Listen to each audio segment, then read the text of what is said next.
Okay, there we go, everybody. Hello. I'm gonna turn this music down just a tiny bit. Okay, so I wanted to do some gliding in and around my home state of Colorado today.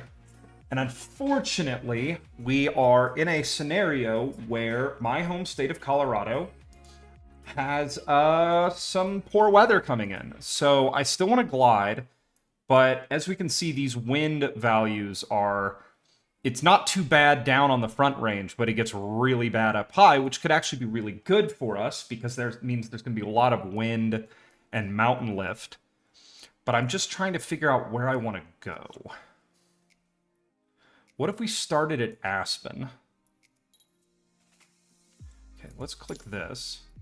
Let's start here. Let's set this as our departure. And we're going to try to fly to Boulder Municipal Airport. We're probably gonna, this is probably gonna be a disaster because of how windy it is up there, but you never know. It could be fun. We could learn something. So You know, I like doing glide touring because it's fun to me. So yeah, let's just see how it goes. But the conditions in Aspen do not look great right now. But there's only one way to find out. All right, here we go. Let me double check and make sure I've got audio here. There we go. Okay, sweet. All right, let's do some flying.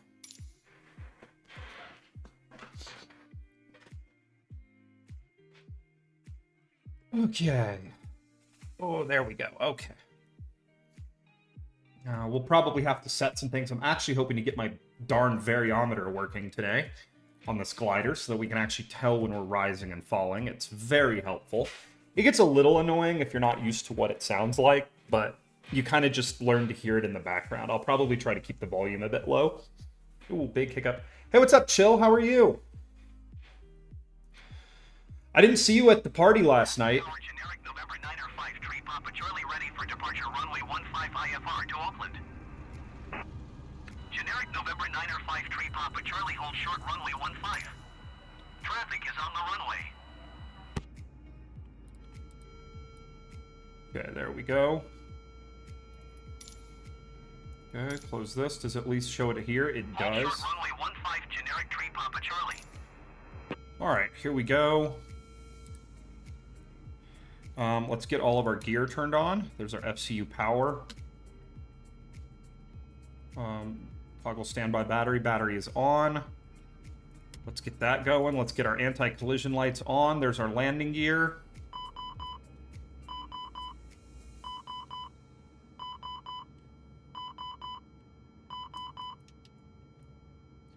Okay, here we go. That's probably a good idea. Okay, yeah. I just want to make sure everything's okay, because like I said, I didn't see you at the party. You know, and you're one of the homies. Oh, hey, what's up, Spud? How are you? Also, Half-Life 1 apparently was on a Steam sale a while ago, and I totally got it. So I need to eventually play Half-Life, because I've never played it before.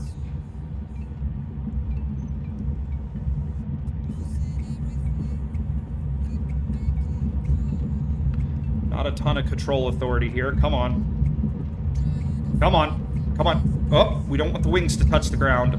All right, give me 1 second in the chat, everybody. I will be right there to answer all of your wonderful questions.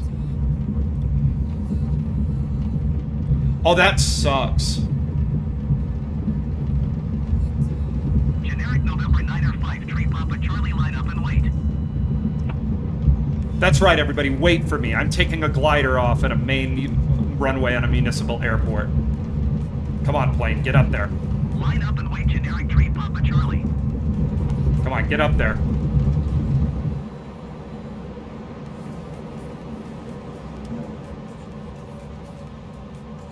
Alright, we're gonna just trim upward a little bit. And we are gliding, folks.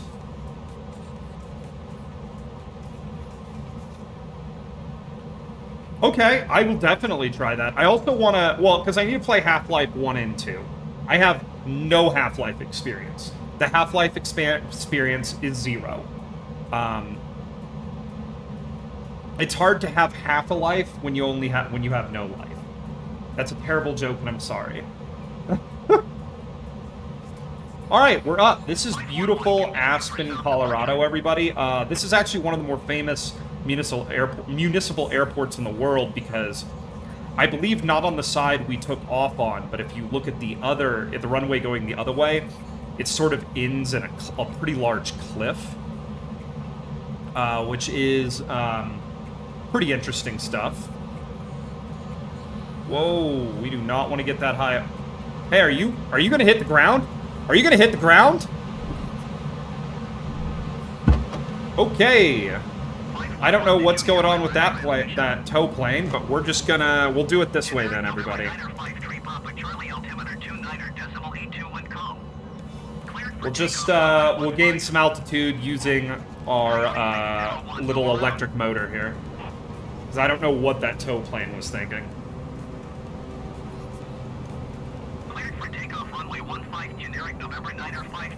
Okay. Yeah, so the plan is to play Black Mesa. I actually just played Aspen Tower says the Alpha Aperture Desk Job a couple of days ago, like maybe a week or two ago on my Steam Deck, and I'm gonna be honest, I was blown away at the amount of like lore dumps that are in that game. Good day. Like they have some lore dumps in there. Sierra Alpha Aspen Tower. Altimeter 29.821 commenter left downwind runway 15. So the plan today, everybody, is we're gonna try to fly from Aspen, Colorado, to Boulder, Colorado. Boulder's a really pretty little town. We're gonna have to stay below these clouds, which will make potentially gliding there a little difficult. But we'll focus on that once we get up to altitude. And I'm using about half throttle at this current trim setting right now, just to get us up into altitude. Yeah, honestly, it's like Portal 2.1. It just gives you a little bit of bonus lore, which is really fun. Half-Life 1, Black Mesa, Opposing Force, Blue Shift, Half-Life 2, Half-Life 2 Episode 1, Half-Life 2 Episode 2, and Alex. Okay. I'm gonna screenshot that part of the chat later, and I'll save that. Because, yeah, we might do some Half-Life streams eventually. Because, Half-Life, I want to get into it. You know, you hear about the lore, and you want to get into it. So there is our airport. I think I might have gotten this wrong. It might be Telluride that ends in a cliff. But that is Aspen. Aspen's a really pretty little city. Like, famous for how beautiful it is. And, we're going to start turning towards Boulder, which is on the front range. So we're going to turn northeast from here. And we're going to see if we can find a window to pop through those clouds at.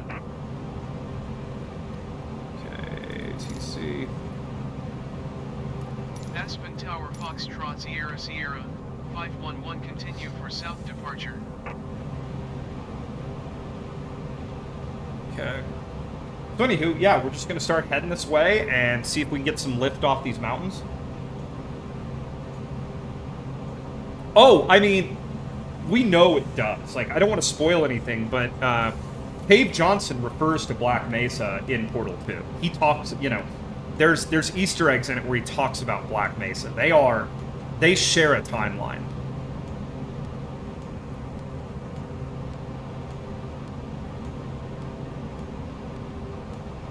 All right, and we're just gonna we're just gonna keep climbing. Let's go ahead and, I don't know, let's see if we can get to this ridge line up here, and then we'll turn the engine off and we'll start sailing. Yeah, I mean, it's canon that they're in the same timeline, I'm pretty sure.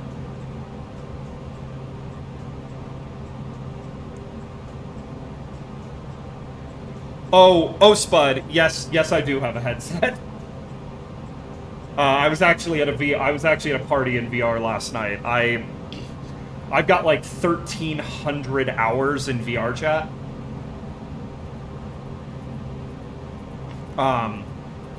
I will say this, though. I do want to get this avatar that I've made imported into VR chat. It's just I'm very bad with Unity, so I'm going to have to look up some guides on how to do it and like devote a couple hours to getting it imported and rigged and set up the way I like. Short runway 15. Traffic is generic on the runway. SkyWest 4651 altimeter 29.82 wind calm. Cleared for takeoff runway 15. To try to get a little bit smoother performance today, everybody, I set the DLSS to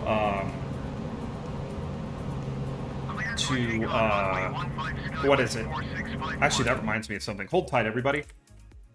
I'm actually going to change I need to change my settings for my GPU to see if I can eke a little bit more performance out of this sucker. Give me 1 second, everybody. Boop, boop. There we go. All right, and we're back. But yeah, I set my DLSS today, everybody, to performance to try to get a slightly smoother experience for us, because it was a bit jittery last time. 511 leaving my airspace, frequency change approved.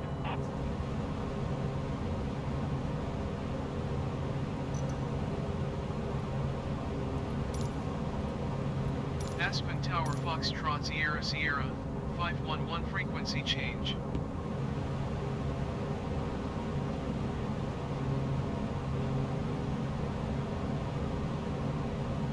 I mean, it's pretty obvious, like, at least to me, no matter what, that they do have, like, a combined, there's someone at Valve who probably has another job because of how rarely they add to this timeline, and their whole job is to maintain a lore bible on what's going on in that shared universe. Alright, here we go, everybody. Now...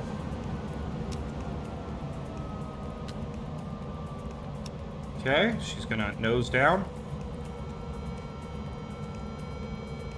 Alright, so the beeping you hear, everybody, is our variometer. Beeps are good. High-pitched beeps are good. Low-pitched beeps are good. Solid tone means typically we're descending. And variometers are good because they allow you to kind of, They allow you to know what the aircraft is doing in very subtle ways. Are we lifting? Are we falling?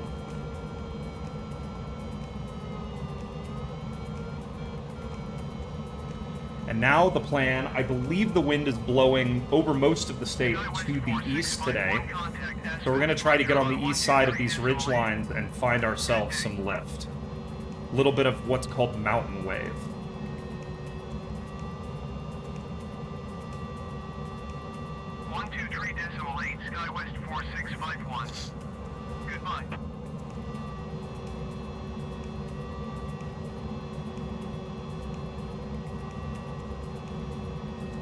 It might have been an unused voice line that they just didn't... The thing is, I think that they want there to be a... I think that they want it to be more of a mystery than just explicitly having characters explain it. You know, they want us... They want people like us to sit in a chat and debate about it and have conversations about what potentially is happening. Once again, I don't know a ton about the timeline other than the Portal games because, once again, I've never played the Half-Lives. It's definitely on my list, though.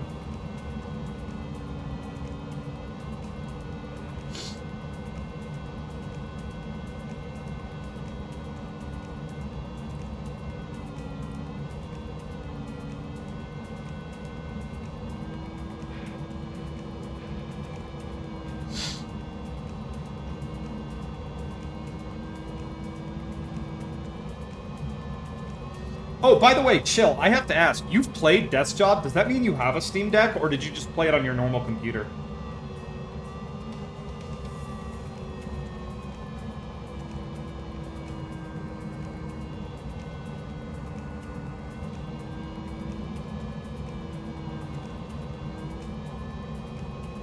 I'm your entertainment today? Okay.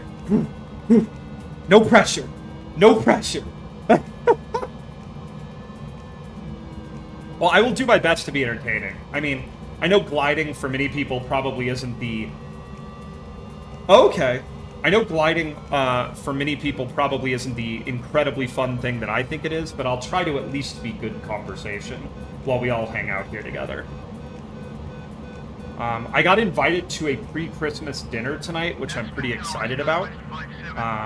So I'm eventually going to have to hop off today and go, like, shower and make myself presentable.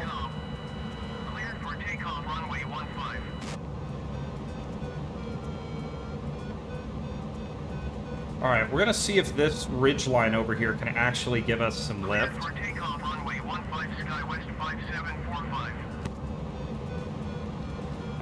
Because right now, we're not finding as much lift as I would... We're not losing a ton of altitude, but I would really like to find a good ridge line that can lift us up and start really giving us the big altitude that we're going to need to make this journey. Because we're not necessarily going the right way right now.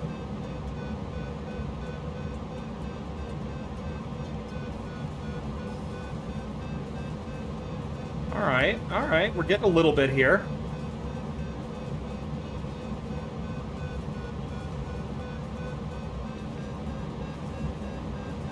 Okay. That is a good question. Tell us chill about the zoo trip with the fam. Like, what animals are we going to be seeing? Aminals? When I was much younger, I got to go to the San Diego Zoo, and they have, like, the facility outside the zoo, too, where, like, they rotate the aminals in and out so they can, like, go run free and not get depressed. And that was pretty wild. And then a couple years ago, I got to go to Ngorongoro Crater in Tanzania, which is basically just the Lion King. It's where the Lion King was fictionally set, is Ngorongoro Crater. But yeah, I haven't been to a zoo outside of that in a long time. I've heard that the zoo where I live is not great. It's not the best zoo in the world, so it's kind of like, you know, it's kind of like whatever.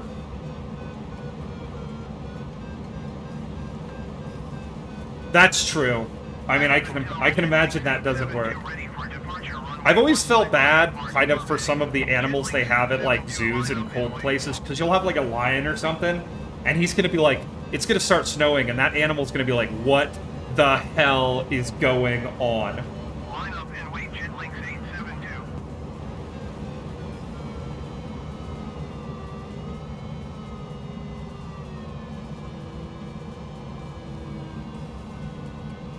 Is the Dallas... I must have been to the Dallas Zoo, because that's where I grew up, but I cannot for the life of me remember it.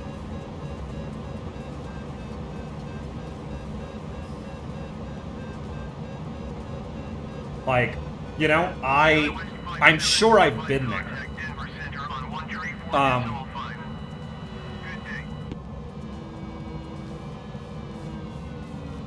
Okay, we're gonna fly up this little canyon here, but we may find ourselves a little stuck if we can't get ourselves some gosh darn lift here pretty soon.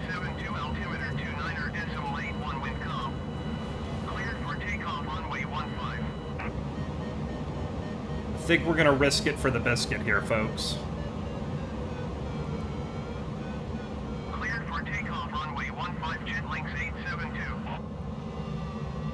One thing I've actually always wanted to see get done in Dallas is years ago they were talking about building a natural history museum, and the plans they had for it were unbelievable. Like, it was going to be world class, like Smithsonian level natural history stuff.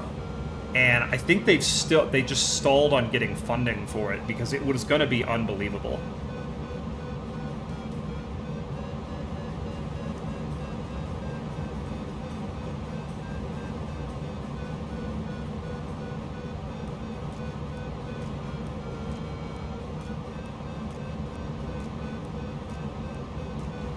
Yeah, the Natural History Museum in Dallas is tiny. All right, I think we're a little screwed here, everybody. So we're just going to cheat a little bit and power our engine and just use it to get over this ridge line here real quick. This is why touring gliders with small engines are kind of the best thing ever. You can hear a variometer go nuts when we actually start to lift on motor. And we're just going to clear this ridge line. I'm a little worried about these clouds and potentially freezing up. So we're just going to come over here and we're going to take a nice turn to the right here. We're still going to use our, what's it called, our engine to kind of help us, but the wind is actually doing a lot right now. We're getting tons of altitude.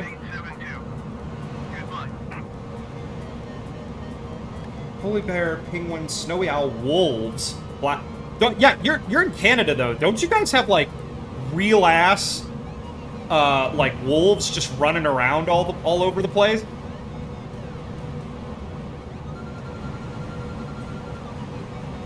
Like...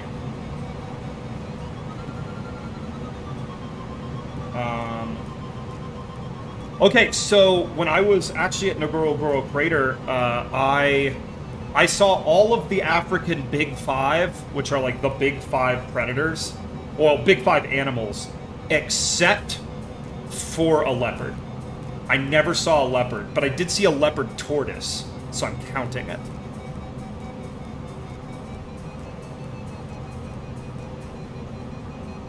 what we want to do is we just want to clear this. All right. Now we're going to shut down. We're going to shut down our helper motor there. Yeah, we actually, where I live out in Colorado, they actually just reintroduced wolves. Like, we have real-ass wolves in the state now. There's been a lot of contention over that because, you know, if you're a farmer, wolves will come and kill your livestock. They don't care. Wolves are like, you know, wolves run around all the time like, I am an apex predator. Hear me roar, hear me howl. They don't care.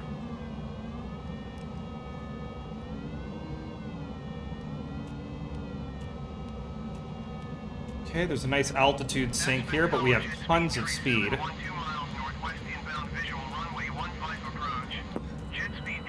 See, that's a little terrifying.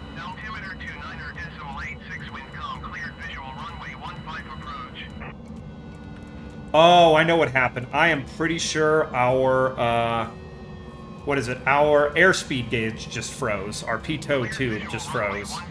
That's all right. We're in a glider. I can do this manually.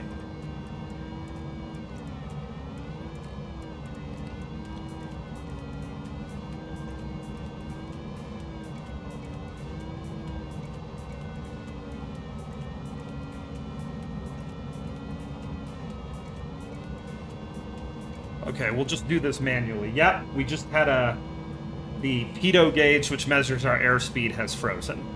So we have no airspeed measurement, but that's okay. I'm not going to fly with my gauges now. I'm going to fly with my heart.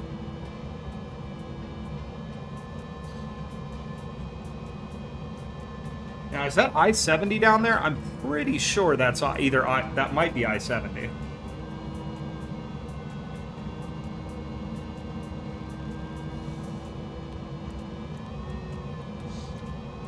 I mean, as far as megafauna, yeah, the pitot, it's a French term. It's the little tube that tells me how fast I'm going. The PETA.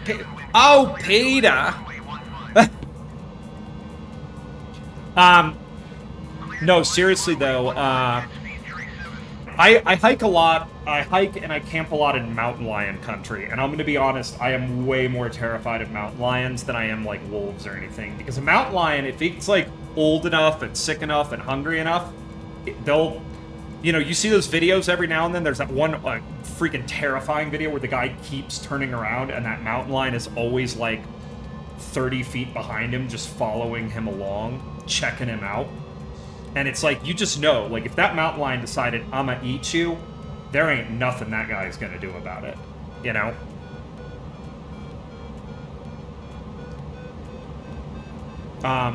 You know, in certain parts of the states, bear spray or a small pistol are probably your friend when you're hiking. I mean, if you're in, like, wild boar country, like hog country, like, maybe even a big pistol.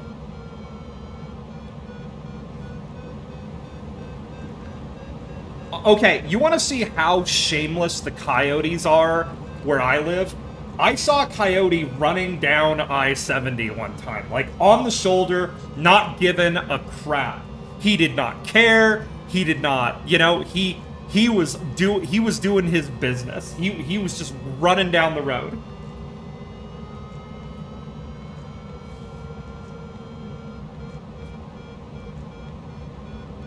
Oh yeah, I went almost a decade living out here and I never saw a moose. And in 1 year I saw 4 of them. Like, it was crazy. I've had one come through a campsite I was in when I was camping near Grand Lake. Then I had one, I was doing some trail riding and we went through I guess I saw 5. We went through a meadow, and there was a mama and a calf, which is, you know, super dangerous.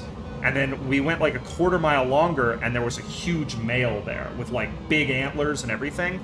And then I saw one, like, a mile away in Rocky Mountain National Park one time.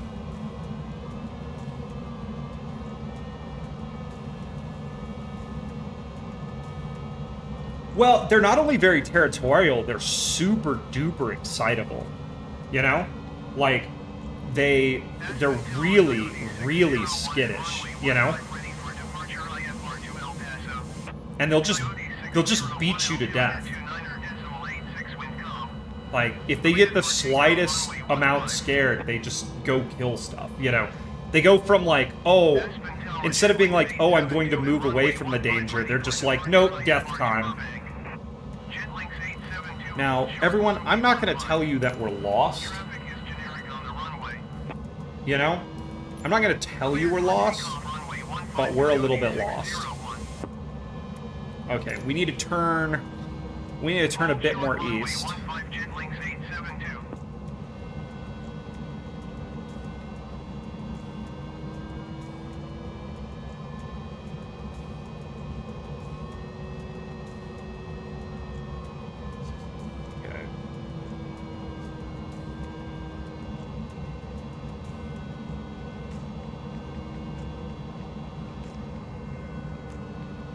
Alright. We may not make it to Boulder today before the batteries in this thing run out, but I'm hoping that we do.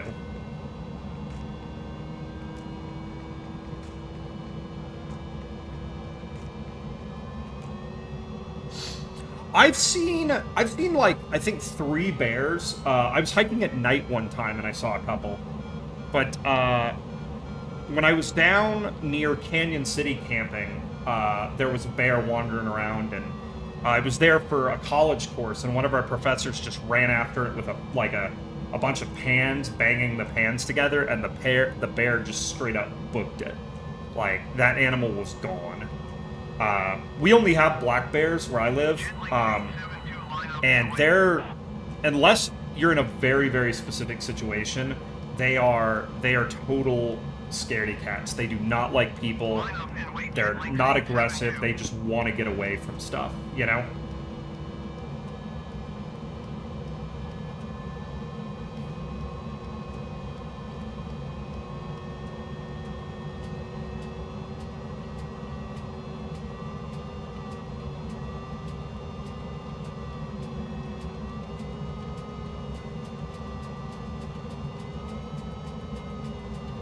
Trying to find a little bit of lift here, everybody. Any second now.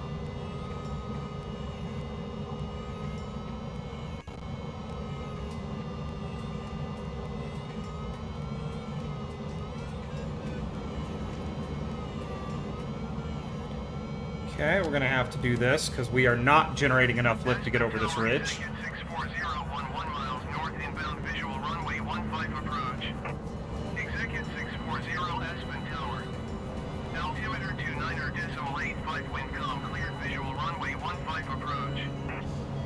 And this is the nice thing about a touring glider, is when you're over the mountains, you can just fire up your engine and float over the top of stuff.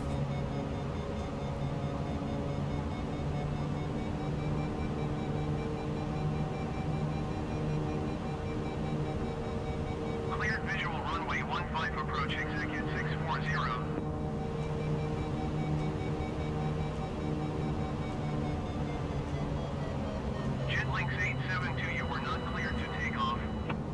Okay, we're just gonna click that back off. All right.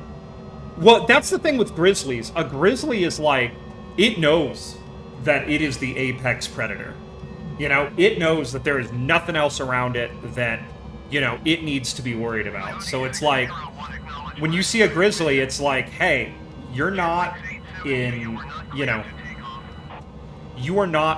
it's not in your world, you are most definitely in its world. You know?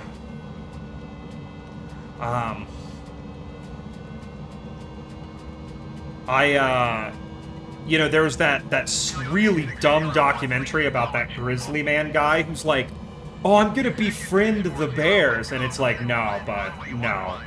They don't have friends. You know, they don't have friends. Alright, we're gonna try to turn here and catch some lift off this ridge. Just like lawyers.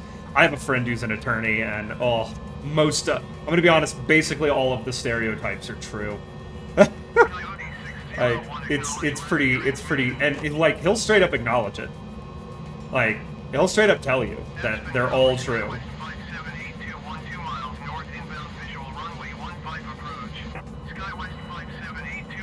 Alright. As you guys can see, the weather here is starting to deteriorate.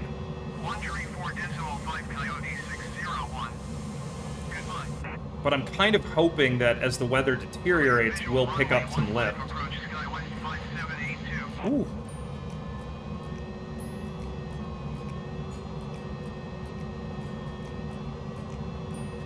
Okay, what was the quote? Oh no, but the grizzly suit guy was amazing. The guy who's like, I got attacked by a grizzly bear once, so I'm gonna build an Iron Man suit and get attacked again. I loved that guy. I don't know what happened to him, but I thought that guy was so cool.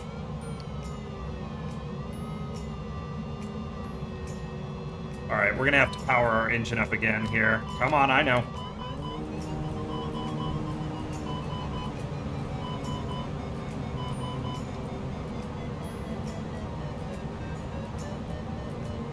So, yeah, today was probably not the best day to go gliding around in the mountains.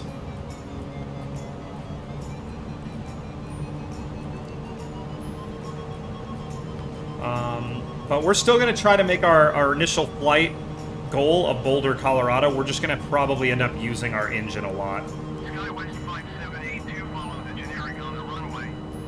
Wind calm, clear to land runway 15. Clear to land runway 15, SkyWest 5782. Yeah, I think we're in some trouble here unless we can find a whole heck of a lot of lift to get up above those clouds. Otherwise, we're going to freeze up. I don't like to abandon flights. I always like to try to find a way to make it work. But we may be in some trouble here. Okay, let's see if we can get enough altitude. This is a pretty high altitude rated craft, so let's see if we can just push and get as high as we can here. I mean, that is a heck of a line, by the way.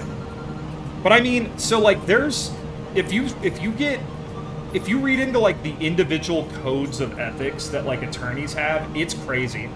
Like, there's codes of ethics, like, if you take on a client, you are required to fight for that client, even if they're a dirtbag. Like, even if, you know, if you know they committed the crime, you are still required to do the thing, to fight for them.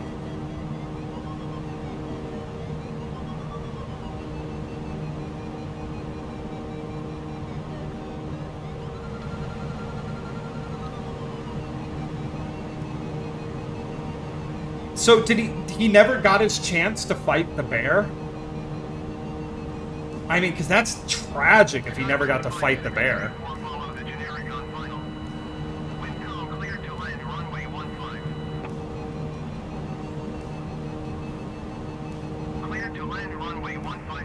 Oh. See, that's tragic because, you know, as far as I'm concerned, you know, that's life being unfair. You know, you spend your whole life building bear fight suit, and you never get your shot to go find a bear and fight one. Like, that right there is just the tragedy of that. The tragic irony that something like a car crash gets you. You know? Like,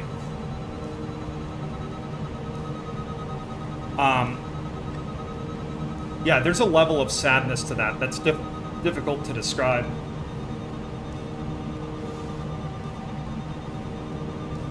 So, one of the things is holes in clouds like that we see up in front of us, typically you can look for them and sometimes you can find nice updrafts. Now, I am actually pretty sure that is I-70 off to our left, so if we need to, we can just glide down the I-70 canyon.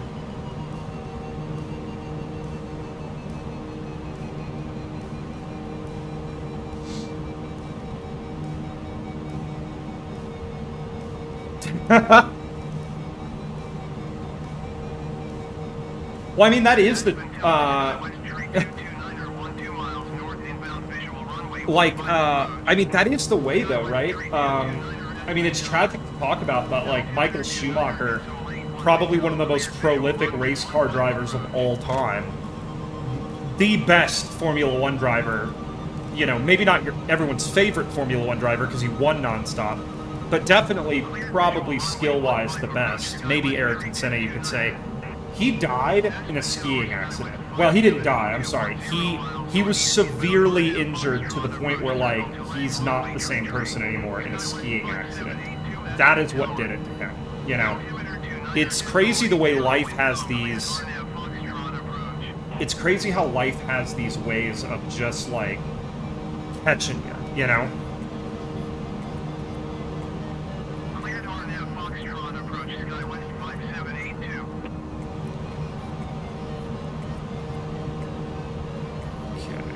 I think this hillside's been taking good care of me. Let's see if this hillside can keep taking good care of me. Oh, Imp Lemon, the YouTuber, made a spectacular video about Dale Earnhardt. Like, it is a spectacular video about Dale Earnhardt's life and death.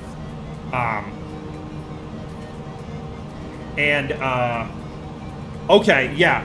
It just explains, like, not only, you know, that it happened, but why it was such a massive, like, why it was such a massive hit to the NASCAR, like, fandom that Dale Earnhardt had died, because he was kind of the Iron Man. He was invincible. And the accident that killed him was, you see it on film and it's nothing. Like, the car barely bumps the wall, and it killed him, you know? It was just a freak accident.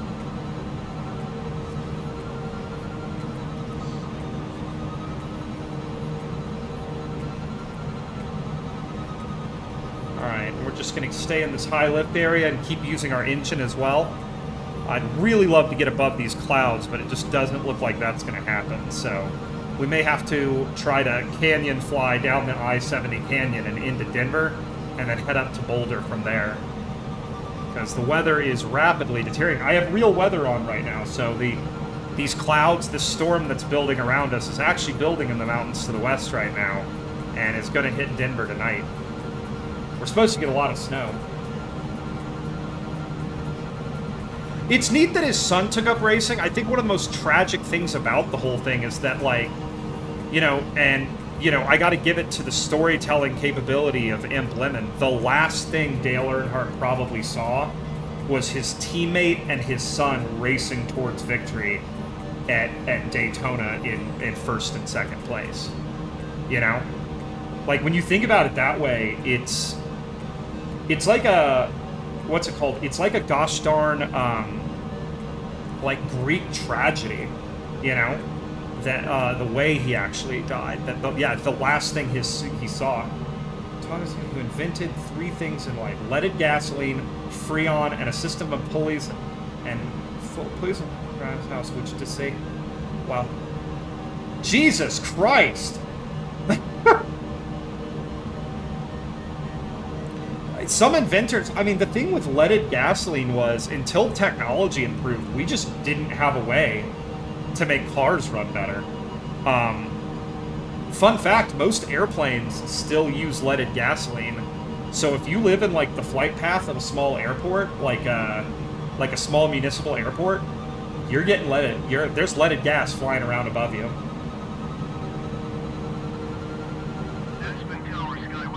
Like, you're getting the full Monty of lead in your life if you lived in the flight plan of a small airport, which I used to, which probably, let's be honest, guys, that probably explains a lot.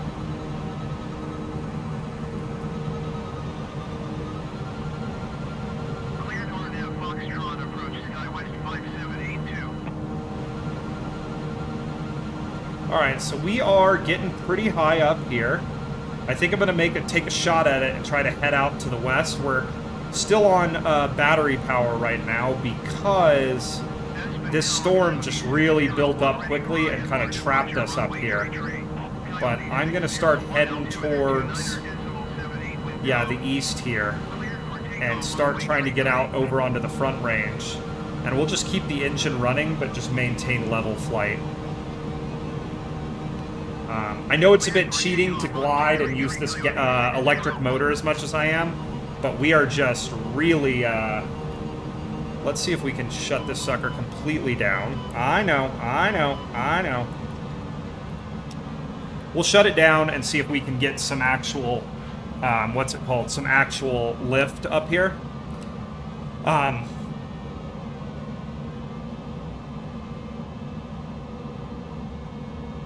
Jax Plante, who was that? Tell us who that was.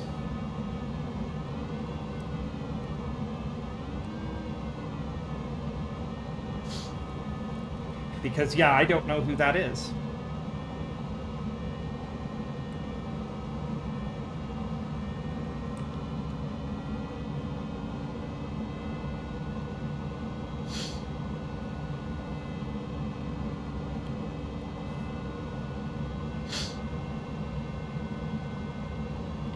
Alright, I'm not getting as much lift up here as I'd really hoped I was.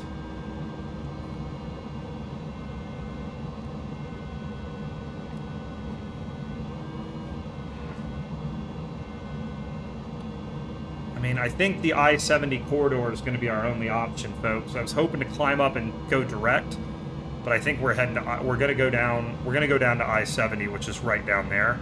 And I think we're going to take that down to the front range, and then we'll try to fly up the front range over to Boulder. I think that's going to be our plan because,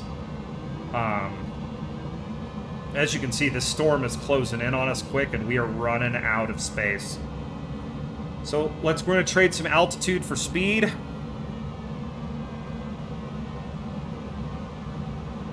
And get down below these clouds.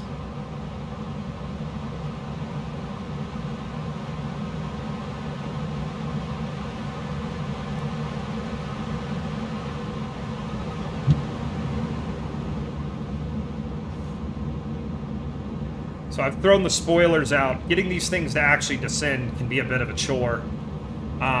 It's a glider. It doesn't want to go down. It wants to stay where it is. But yeah, Jax Plante, who is this person? Alright, I'm beginning to think that this also might not be I-70. But it's a road, and it heads south? Alright, I don't know where we're going. We are lost up here.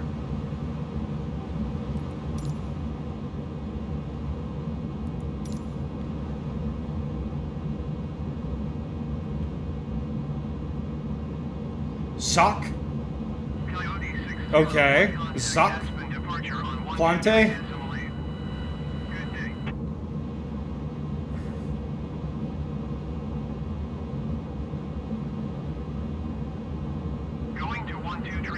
Jacques? Plante?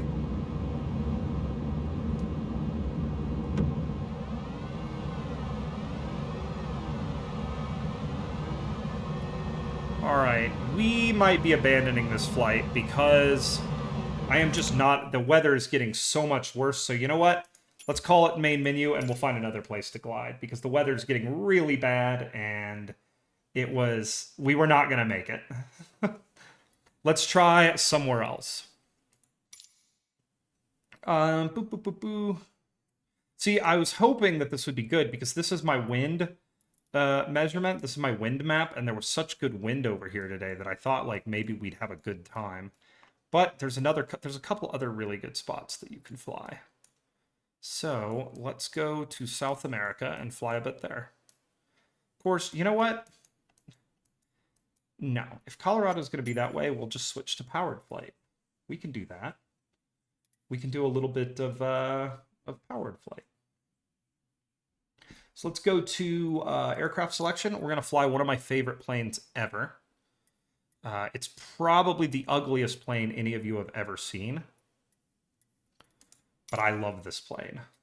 Liveries, yeah, let's go with that one. All right, let's go to weight and balance, and let's load this sucker with fuel. And then I think we should carry a little bit of cargo, too. Let's carry like 250 pounds of cargo, just so it's fun. Boom. There we go. Sweet. And then we're going to take off from the same runway. Let's actually see if we can do the same flight, but we'll just do it powered this time. So where were we? We took off at Aspen. Let's go to the parking here.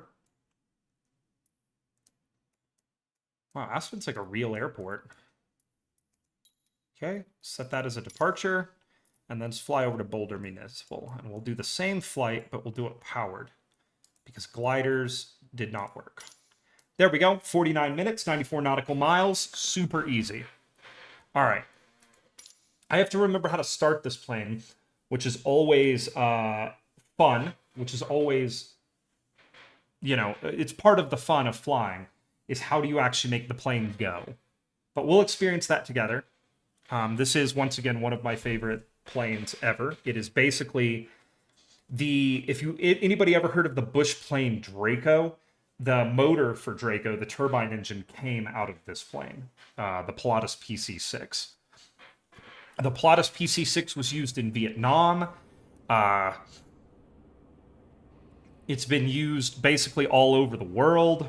It is widely considered to be one of the ugliest and yet most useful planes ever made. So, let's go ahead and start her up. So we're going to do... Let's do... Let's kick on our external power first. Okay. Battery bus switch. Okay. Actually, we'll leave that off for a second, and then that's going to be our... Yeah, those are starters and engine ignitions. Next thing we're going to need, we have nav lights on, beacon light on, landing lights on, and we're going to move the landing lights into their extended position. I'll turn those off for now. Internal lights, yes. Panel lights, there we go. Okay. Gust lock is off. Controls are free. Okay, here we go. This plane, like I said, is one of my favorite planes of all time, so I kind of am pretty... bus 1, bus 2. I do remember a fair bit about how to actually fly this thing. Okay, there we go. We're going to let everything boot up.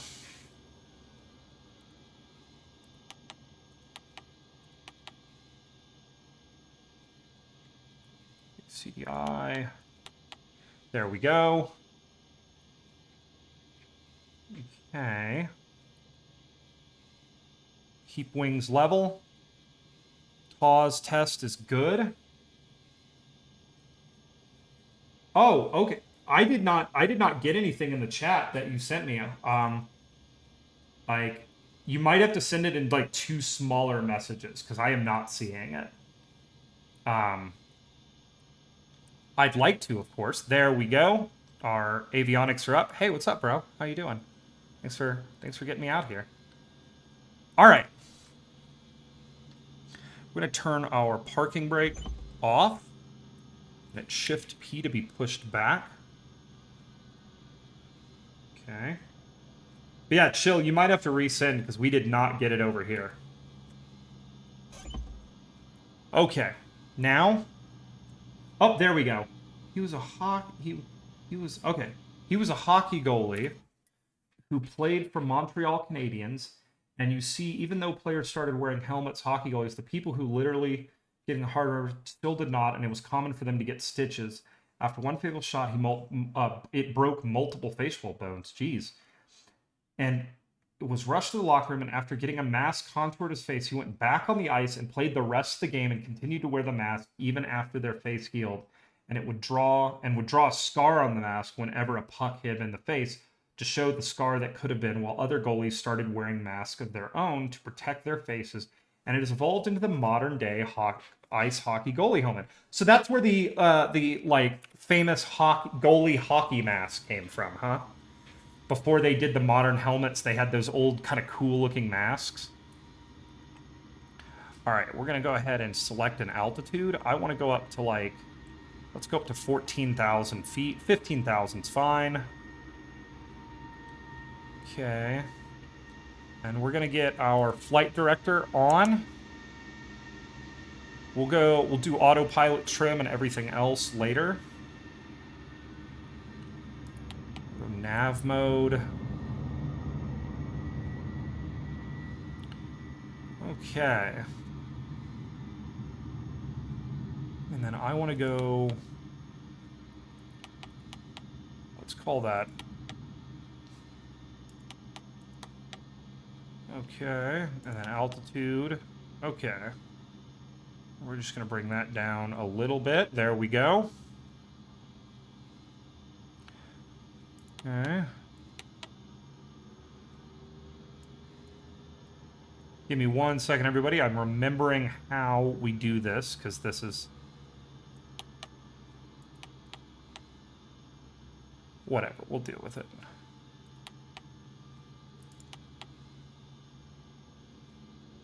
All right, I think that's good. We should be able to go.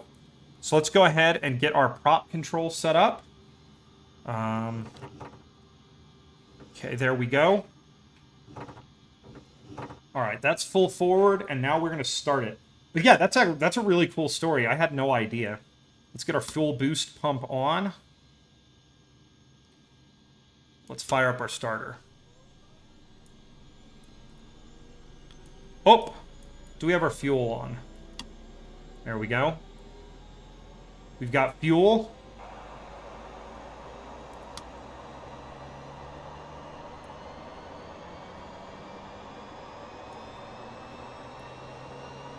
Okay.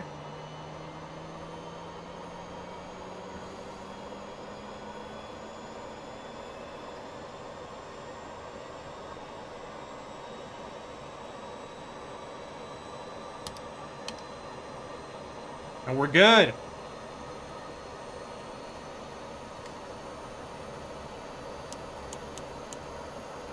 All right, we now have one of my favorite airplanes on the planet Earth flying. I really love this thing. All right, we're up here. I'm going to throw the anti-ice on, prop de-ice. Cockpit fan, let's turn our heating on. Okay. Let's get our oil cooler open a little bit. Now let's put our defrost on just a little bit because we are very high up. All right, there we go, everybody. I can still start one of my favorite airplanes. All right, next step, let's go ahead and get some, let's double check my flaps. Can I still remember where my flaps are? I can, sweet. All right, let's go flying. Asking modern culture is... yeah, Jason Voorhees. Oh, okay. Yeah, I was thinking kind of the Jason Voorhees hockey mask, you know, as that was kind of the, that was kind of like the popular thing, in pop culture. The latest Alpha Sierra X-Ray Golf Sierra ready to taxi east departure with Kilo. The latest Alpha Sierra X-Ray Golf Sierra taxi to and hold short of runway tree using taxiway Alpha Alpha Niner. Contact tower on 118.85 when ready. All right, here we go.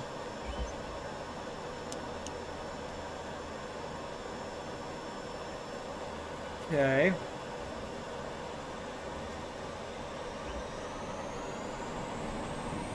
So now we're going to taxi down to our runway here. We got a couple very big jets here. This is Aspen after all. X-ray Golf Sierra, did you copy? I did copy, buddy. Thanks for checking. Taxiing hold All right, short here we go. runway tree using taxiway Alpha But yeah, Alpha that's a Niner fun latest fact, X-ray Golf Jill. Sierra. About the about homie deciding that he was gonna make his, you know, get a mask made I went to a hockey game for the Dallas Stars when I was a kid, and that was, I believe, when Ed Belfour was the goalie. And Ed Belfour, known as the Eagle, was a pretty nice guy. But he had, like, the night off one night, and he was still on, like, on the side, you know? But, like, he had the night off, and, oh my god, why is this truck stopped on my taxiway? And he, like, this is the great part about a bush plane, is you just go around. What is it? Sorry, my brain's not working because I'm focusing on this. So, the Stars just kept getting scored on. Like, the game was like 4-0. They were just getting murdered. And, finally, everybody was just like, you know, the crowd was just like, Belfour, Belfour. And he went to the locker room, and on his night off, suited up and went into the game, and nobody scored on the Stars for the rest of the game. I mean, they still lost, but he put a stop to it. You know, he was so good, and that's one of my favorite. That's basically my hockey memory. You know, that's the memory I have for the Hockeys. It's not quite, you know, down here in the States, hockey is not quite the national pastime that it is for actually, no, I'm going to keep going. It's not quite the national pastime that it is for our neighbors to the north. Alright, we'll just go all the way to the end of the runway. We got time. You know, I got to keep... Oh, it's Ed Belfour. He used to be the goalie for the Stars. The Dallas Stars, the hockey team. Otherwise known as the Eagle.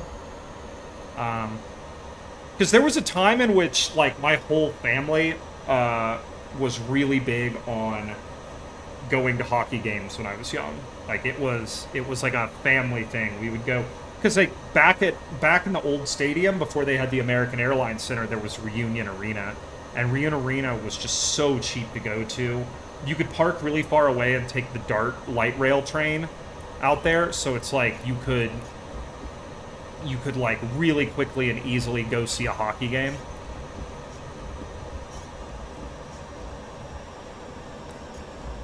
All right, everybody, here we go.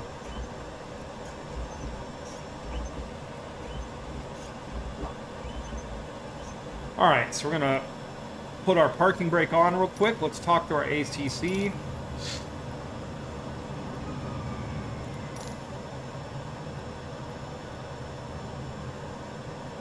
Aspen Tower, Pilatus Alpha Sierra X-Ray Golf Sierra ready for east departure at runway tree. The latest Alpha Sierra X-Ray Golf Sierra hold short runway tree. All right. Traffic is generic on the runway. We are holding short on our runway, everybody, before we take off. So we're just gonna we're just gonna hang for a second and chat, and let them. They'll tell us eventually. Zero Charlie Juliet contact ground on 121.9er. The latest Alpha Sierra X-Ray Golf Sierra wind tree 21 at 6. Departure to the east approved. Cleared for takeoff runway tree. Blue flame 10 contact Denver Center on 134.5. Good day. 121.9er generic 0 Charlie. All right, here we go. Goodbye. Going to 134.5 blue flame 10.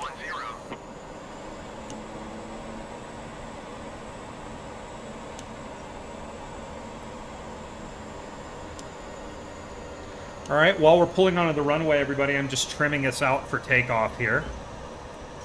And we are taking off into the wind. I think you guys are going to be pretty shocked at just how quickly this happens. Okay. Flaps are down. Let's double check really quickly. Cleared for takeoff runway tree, Pilatus X-Ray Golf Sierra. Okay, I'm going to back off our prop just a little bit because this thing will overspin its prop when you're powering up, especially in this higher air. And here we go.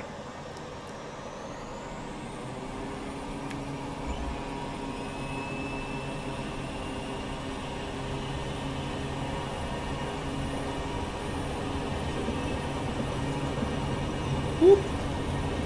Come on. And we're up.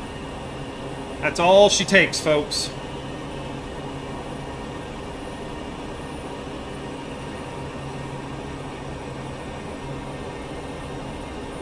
All right, there we go. Okay. Let's go ahead and clean the plane up for flight. Flaps are up. Let's go ahead and pop our landing lights up.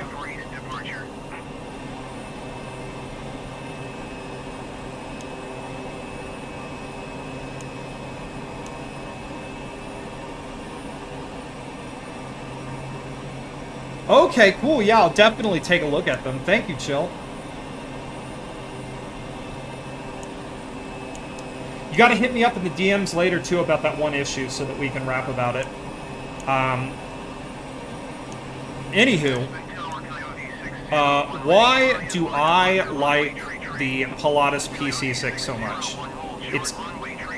It's kind of ugly, but one of the reasons I like is if you look in front of me, at the dashboard of this plane, there's a literal desk here. This is a flying desk. It was designed specifically for working, you know? Basically, the entire mail and supplies distribution service in Southeast Asia runs, like, in, like, New Guinea and stuff, runs off Pilatus PC6s. They are just the most cool, like, they're just like the coolest working bush plane ever made. Pilatus PC6s are one of the big planes that flies into Tenzing Norgay International Airport, which is one of the harder airports to fly into in the world. I do fly into it from time to time, so maybe one of these days we'll do a stream where I do like a flight up from Kathmandu to Tenzing Norgay International Airport, which is, you know, built on the side of a mountain. There is no turnaround. There is no go around. Like, if you miss your landing, you hit the mountain. Aspen Tower, Pilatus Alpha Sierra X-Ray Golf Sierra. So we're a little bit, our actual flight path is a little bit south of us, but we're just going to slowly come around to it. And I'm just going to keep trimming the plane out to where I want it to be for flight. And yeah.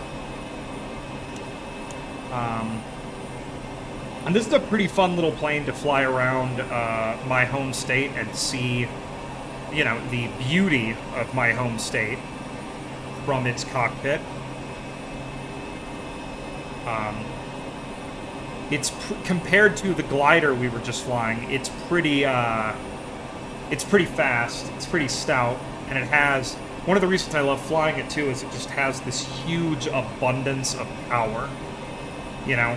Whenever you want to take off or land, or like in this situation where we're climbing, like I'm at 2/3 throttle right now, and we're still just, you know, with the prop lever pushed back, and we're still kicking along pretty quick here.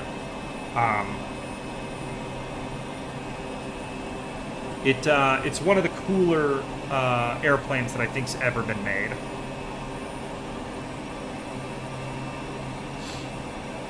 Okay, that'll bring us down towards our flight plan. I think what we're going to do is we're going to get up above the clouds. So you can see a little bit of ice buildup on our cockpit right now. I have the defroster on. Our de-ice systems are on, so we should be okay. So we'll go ahead and get up above the clouds here. And when we're up above, we should see most of this ice melt off. Let's go ahead and take a look down here and make sure we have all of our anti-ice on.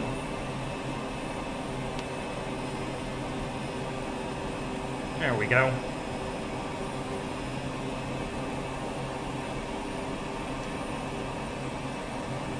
Okay, let's go ahead and head for that hole in the clouds right over here.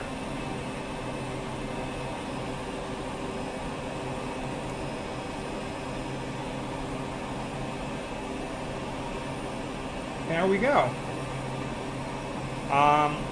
The area we're flying over now is absolutely gorgeous.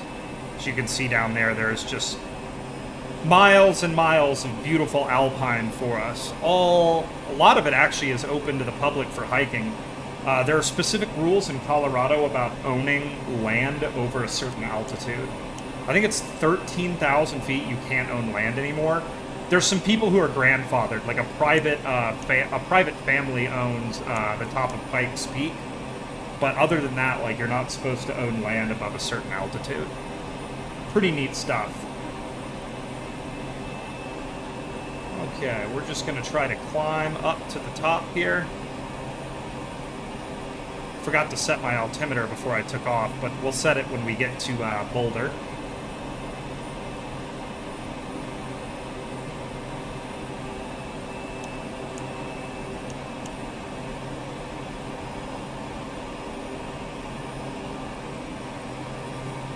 We're just going to keep letting her climb.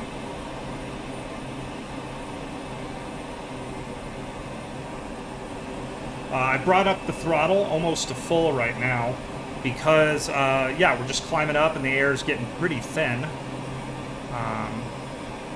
It does look like we may actually be able to sneak our way under these clouds, which would be kind of ideal. I'd really like to be able to kind of fly under the clouds to get where we want to go. Yeah, let's see if we could do that. Let's see if we can fly just under the clouds out to where we're heading.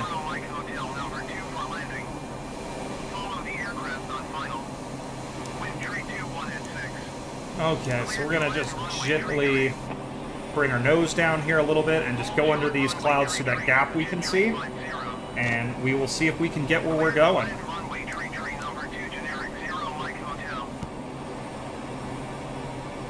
Alright, also performance mode in DLSS. Some of my gauges get a tiny bit blurry, but I am going to say that performance mode is operating much better than auto mode did. Auto mode was really killing us. And I don't think this game looks too much worse than it did last week.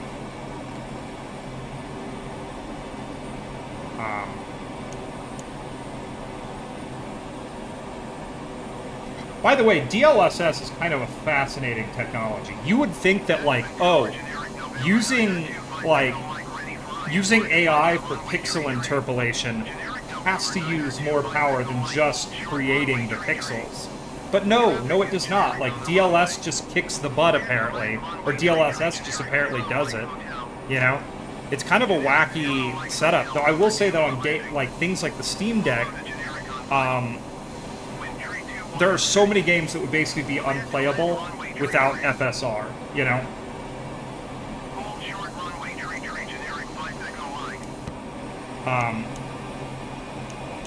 Like, there are so many games that you play that just without FSR would be unplayable on the Steam Deck and are pretty just perfectly playable. The Witcher on the Steam Deck is awesome thanks to FSR. And then I've played it a bit on my big computer too, and DLSS is just like kind of a miracle. Alright.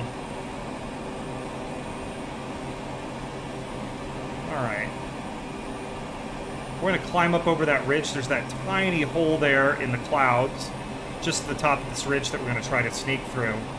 But you can see the weather is beginning to deteriorate in my lovely home state here, so we're kind of racing the rain and snow back into the metro area on the Front Range right now, which we were going to do in a glider, but unfortunately, of course, as you saw, the weather closed in and I just couldn't find any lift to get me out above the clouds. And given that gliders, you know, like that don't have anti-ice systems like this craft does, it was a little bit sketchy to try. And, you know, I haven't crashed on stream yet for you guys, and I'm trying to avoid such a thing. Well, I crashed the Dark Star when I ran off the end of the runway when I couldn't get the afterburners going, but outside of that...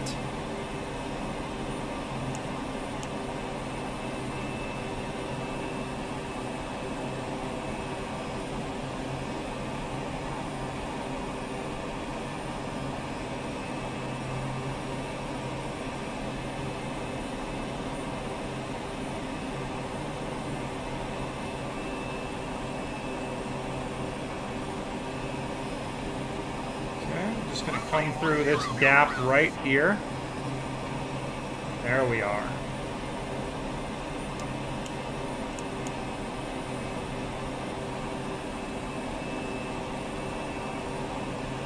500. Yeah. There we go. Plane 10, did you hear my last transmission? There we go. And now we're just gonna back the throttle back off now that we cleared that gap and fly down these beautiful mountains. You can see the shadow of our aircraft there on the ground next to us. Really cool. Blue plane 10, acknowledge last transmission. All right, puttering along. What else? What else is cool about my favorite airplane here? These actually, many of the Pilatus PC-6s have trap doors in the cargo area so that they can be used for airdrops. So the pilot could reach behind himself, place a parcel, a package to be delivered to like a remote village or something, and press a button, and it will drop the package for airdrop.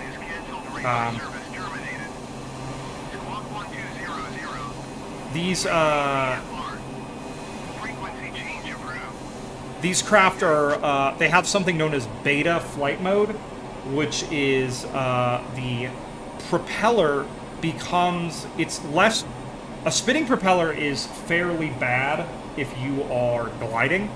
It can cause a fairly, like, great amount of drag.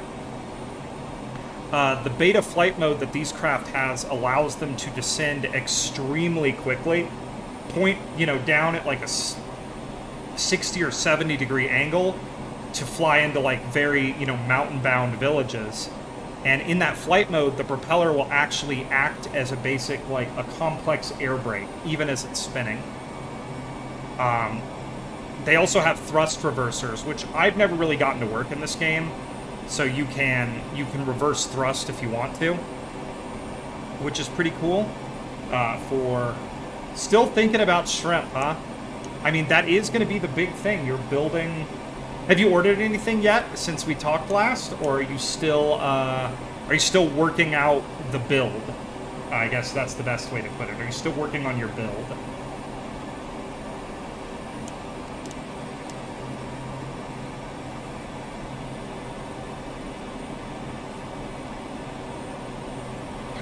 That's a good time to do it. I like to say that I plan out my PC builds like months in advance. But every PC I've ever built was kind of built super fast because the one I was currently using had broken. So sadly, I've never gotten the chance to actually like build out a solid computer,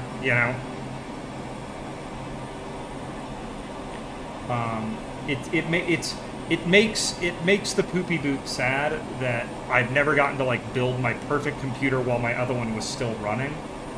I had a friend who she recently got to do that recently, and I'm very jealous because she built like a beautiful computer. It was very cool. And I was like mega super angry. Well, not angry, just jealous because she got to live the dream and build a brand new computer while her other computer was, still working.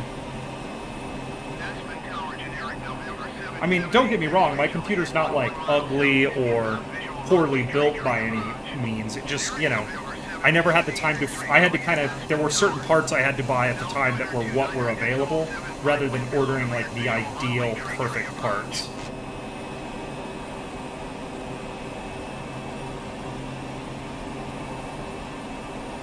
Okay, we're just down here amongst the mountains. We eventually are going to need to find ourselves some altitude, so I'm going to throttle up here and trim our nose upward so we can climb over that next ridge line here.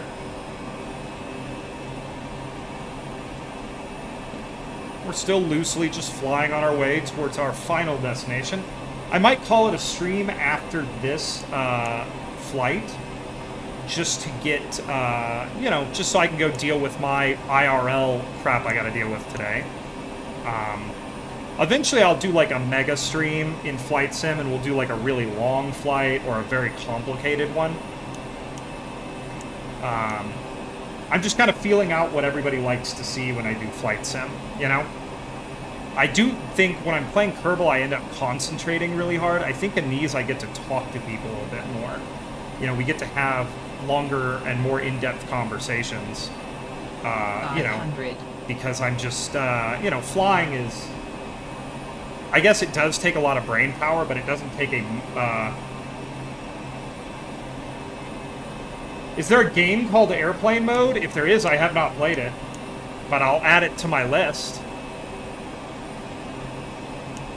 Alright, so this is where things up here in the mountains can get dangerous. As you can see, we're flying towards the end of this little valley, and it stops. Okay, I will put it on my wish list and get it picked up soon. And I can play it on stream. But as you can see, there's a little bit of danger here, because we are 500 flying towards the end of this valley. Thankfully, at the Pilatus, we have just so much power that we can climb our way out of this. But if you were in a smaller, lighter, less powerful bush plane, this sort of situation right here could get you in a lot of trouble. Here in the Pilatus, we're just going to climb out of it because the Pilatus is awesome. Like, we still have a massive amount of airspeed here. Like, we are just... Yeah, we're kicking the butt right now.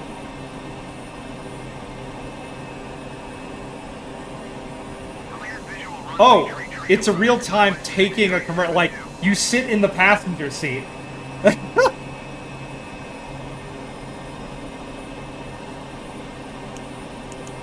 Like, you're not the pilot. You're the passenger. That's funny. That's cool. I will definitely take a look at it.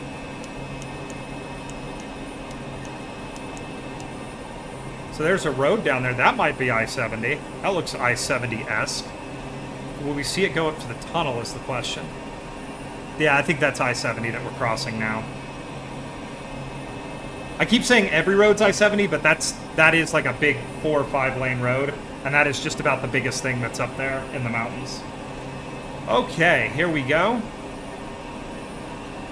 And we're looking good, so we're about to cross the Continental Divide, looks like, which is pretty neat. I think just off our nose up there, that is Long's Peak, which is called the crown jewel of Rocky Mountain National Park. Way out in the distance, touching the clouds. All right, here we go. This flight's going smoothly. I have never felt like we're gonna die. Okay, I'm gonna trim us back down and lower our throttle again. Now, the one thing with a turbine, because this is a turbine plane, is... there we go, nose down, there we go. The thing about turboprops is, and I had a friend say this once, and she was very correct, with great power comes great fuel consumption. I absolutely can. Well, I can try. I've tried on 2 occasions to turn engine sounds down in this game, and it doesn't like to listen. But let's try it, okay? Boop, boop, boop, boop, boop, boop. Aircraft engines. Whoop. Whoop. There we go. Apply and save. Let's try that. If that doesn't work, I'll turn it down manually in OBS. Is that better? Testing 1, 2, 3. Any better? Let me know, everybody.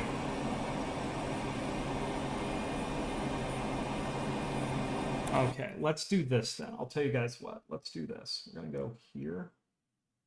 We'll go here. We'll go here. Also, we lost our music, so let me see if I can get some gentle music back here real quick. Yes, I'm still watching. YouTube does that thing now where it's like, are you still watching this video? And it's like, yes, YouTube, I'm watching. There we go. There's some nice music. All right, let's try this again. We'll get this dialed in here so that we can make sure that you guys have a good experience. Is this any better at all?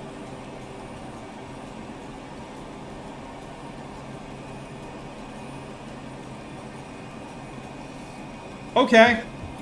I can work with that. Thank you for the feedback. Let me see what I can do here.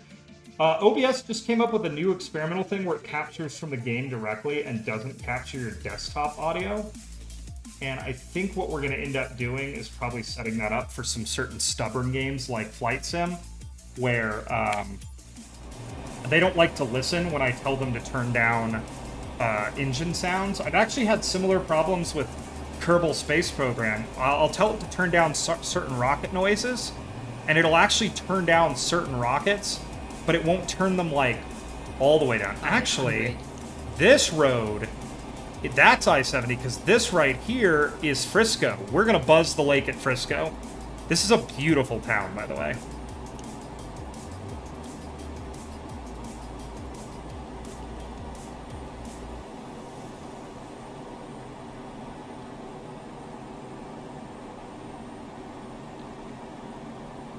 Oh yeah, this is Frisco, Colorado. It has a really, really pretty lake at it, and I just recognized it. So that would mean going up the canyon there is I-70, so we can fly up the canyon and go over Loveland ski area. 500.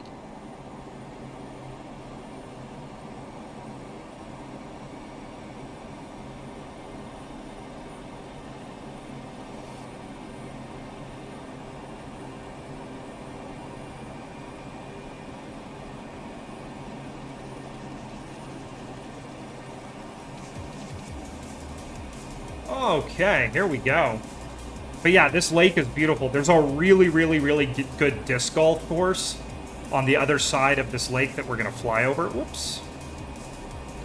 Yeah, we're going to go see a really pretty disc golf course that we're going to fly over. And the town of Frisco is kind of just top right corner of the screen over there. There's a road that you take south that will lead you to Breckenridge and the ski resort there. We're going to fly over Loveland Ski Resort, and then up and to the right, there is a road that if you take that will take you up to the ski resorts at A Basin. And I believe there's another ski resort up there, but I can't remember what it's called. A Basin is my favorite ski resort in Colorado, though I've heard Loveland offers a lot of terrain and fun, so I may eventually go ski there. I'm not very good at skiing, though. Don't take me talking about resorts and stuff as, like, talent or skill. I'm actually quite bad at skiing. It's fun to go do for, like, a day or two. All right, so here we go, everybody. We're going to trim up, and this is the part where we just do big climbing. We're going to use all the power available in this plane to climb up the I-70 corridor here, fly over the tunnel entrance, and over Loveland. Where's Lake Louise at? I mean, Canada, obviously, but where in Canada? Like, I'm sorry, I'm not up to date on my Canadian ski resorts. Though I heard Canada has some really nice spots, like, I think Whistler's up in Canada, and it's supposed to be like it's supposed to be like one of the best ski spots in the world.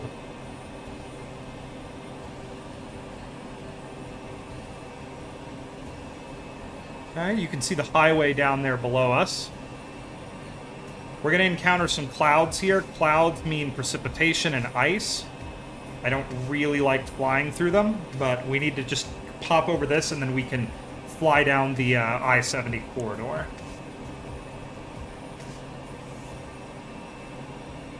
Yeah, there's the big road right out there. You can see it just off our nose there.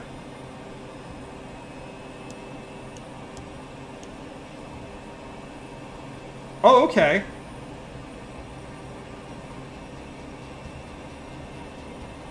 All right. Hopefully the sound is a little bit more reasonable. I'm sorry I was blowing you guys' ears out. But yeah, Microsoft Flight Sim does not like to listen when I tell it to turn down engine noises. Like I said, well, I might fiddle with this and see if we can do, like, game capture before next weekend, and see if we can make this a little more reasonable.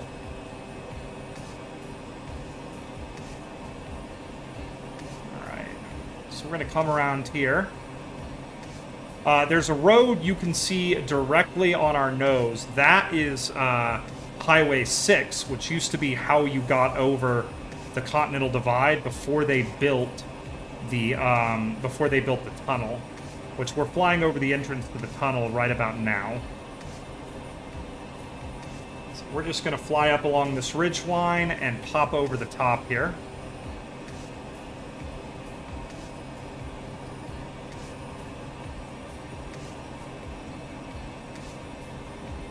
Okay.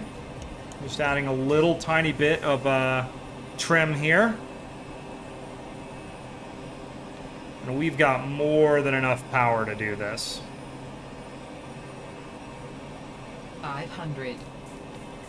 Actually, we're just going to give her a little bank and yank over the top here. 500.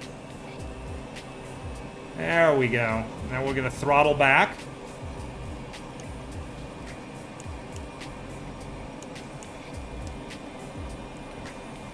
Alright, that was the scary part, everybody. Now we're going to head back down to the city. Oh, that was a terrible frame drop. Did I drop those frames to you guys? I hope I didn't. I think, okay, I think we're alright. So, fun facts about the Eisenhower Tunnel. The Eisenhower Tunnel is the highest tunnel of its kind in the world. It was the last part of the interstate highway system in the United States to be built, because when it was designed, the technology to build it did not exist. It is, I believe, just over a mile long, and one side is like 10,000 and something feet up, and the other side is over 11,000 feet when you pop out of it, so it's not perfectly level. There's a slight uphill grade in it. It will very likely never be expanded because it was unbelievably expensive to build. It is 4 lanes wide, and it has an entire control center dedicated to its safe operation. Almost all forms of traffic are allowed to drive through it unless you are a hazmat vehicle. If you are a hazmat vehicle, you must go over the Highway 6 pass that takes you over the top of the Continental Divide.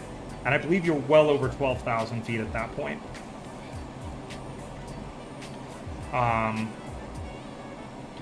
Now, we're flying down the I-70 corridor towards Denver right now, and fun fact, a lot of car companies test their cars on this road for, you know, the engine tuning for altitude, and then also the brakes. This road is very difficult on your brakes. It's literally why, you know, when you go to driver's ed, they teach you in that class to like, use your gears when you go down. This road is why, because it is a almost constant downhill for like 30 miles or some crazy thing like that. You go downhill. I drive a plug-in hybrid, and I've regened down this thing, and I gained like 20-something% of my battery back just coasting down this thing.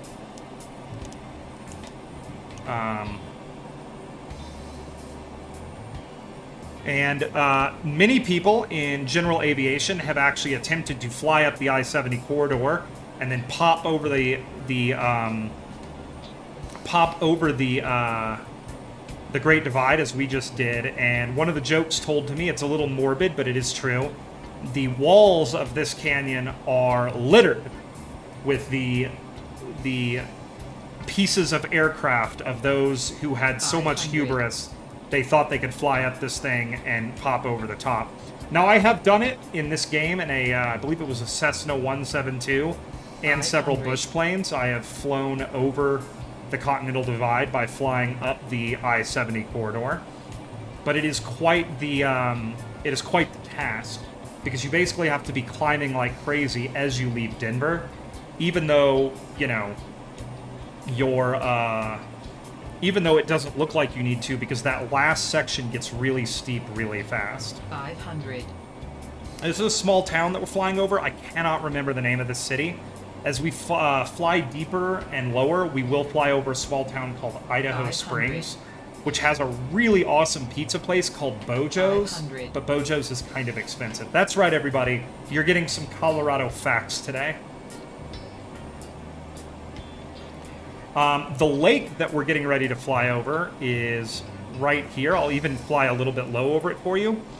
This lake freezes over in the winter, and they do automotive ice racing on it. I have had the extreme opportunity to travel a great deal in my life. If it's not obvious, I also kind of love the state that I live in. So I know a lot of dumb fun facts about the state of Colorado because I really like living here. Living here, actually, when I was very young, was kind of a dream of mine. It was like, I thought maybe someday, like, if I could retire or something, I'd retire to Colorado. And I got very, very fortunate that right as I got out of college, I got offered a job in Colorado. I was also offered jobs in California and Texas, but there was no way I wasn't going to take the job out here. When I was a bit unemployed over the last little while, one of my big things was I was trying to find a job that would allow me to stay here, because I really like this place. So yeah, and I am very well-traveled in the state. I used to have a job that gave me the, the unique opportunity to camp every single month out of the year. So I've camped in almost every part of Colorado at every single time of the year. The only part of the state I really haven't had the opportunity to explore is the far southwest area. I've been to Mesa Verde down there, which is where they have all of the cliff dwellings, the ancient cliff dwellings. So I've seen those, but I haven't camped or traveled much in that area. Not as much as I want to, at least. So yeah, I enjoy travel, I enjoy camping, and I really enjoy the state that I live in. I think Colorado is one of the most beautiful places in the world. Idaho and Montana aren't bad either. I've been to those through. Wyoming has its pretty spots as well. I went a couple years ago and saw a solar eclipse in Wyoming, and it was amazing. Sorry, I had to get a drink of water there. All right, and yeah, we're just flying down the I-70 corridor here. I think the I-70, I mean, you don't usually hear this about roads. I think I-70 through the Rockies is probably one of the greatest engineering marvels of the 20th century, just because of how unbelievably difficult this road was to build. Like I said, this was the last part of the interstate system in the United States that was built. But it is just a really cool road 500. to drive up. I mean, to fly over like this, it's really neat to fly through this canyon. 500. We're going to pop out 500. into, Denver, Colorado, and then we'll turn north up to Boulder and go land.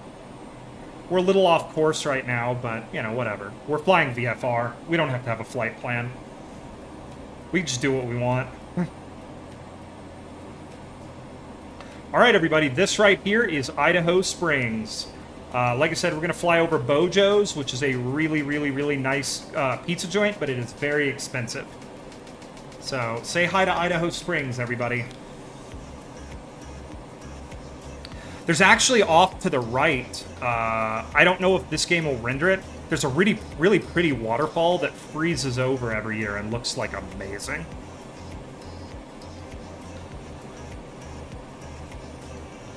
But yeah, there's Idaho Springs. We're going to give a little bit of throttle. We're a little bit low.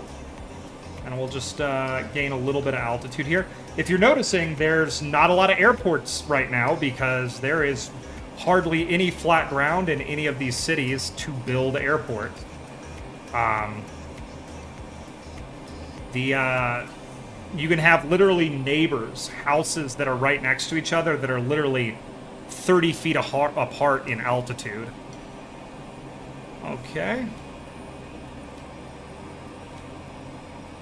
So the canyon here does a pretty tight left-hand turn. So we're just gonna cheat a little bit and pop over the top here. Now there is a road, I believe, to our left here You can see it just up on the top of the screen there. That road leads to Blackhawk, where all of the casinos are. That's called, I believe, the Blackhawk like Expressway or something. And that road connects up to a section of road called the Peak to Peak. I used to have a tradition, I haven't gotten to do it due to job stuff in a long time, where I would ride the Peak to Peak every single year. At the end of the riding season, I would go ride all day and do the Peak to Peak highway. Right off our nose here, you can see a fairly large mine. I believe it's a silver mine, but I'm not sure. But you can definitely see it from the highway when you drive through this area. So in the, what is it? In the 500. Vein of staying near the highway, we're going to pull a nice right-hand turn here. And we're going to fly up the highway. There we go.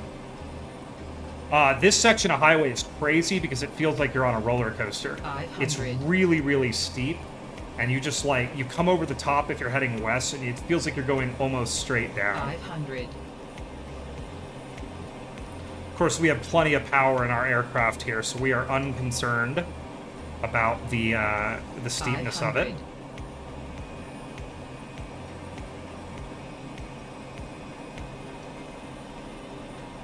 500. Okay, over the top. We are getting really close, everybody.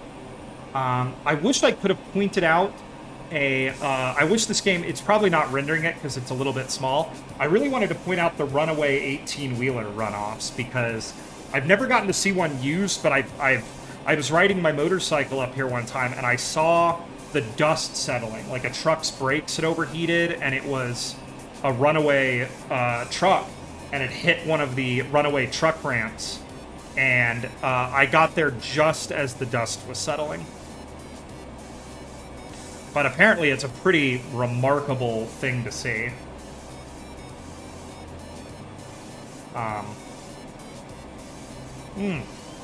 Oh, that's good coffee.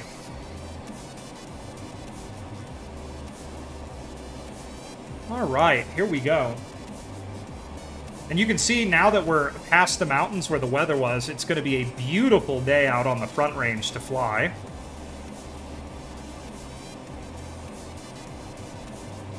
I need to actually remember what airport we're flying to. We are very far south of our intended route, but that's okay. I think we were supposed to go to... What airport is this? KBDU is the airport code we're looking for. Okay, cool. Well, we'll worry about that when we head that way. We've still got a bit of ways to fly here, everybody. Let's make sure we can still see. Whoop! About to lose the highway there, everybody. Hang on. Ooh, we're flying over Evergreen, Colorado right now, which is a beautiful little mountain town. There we go.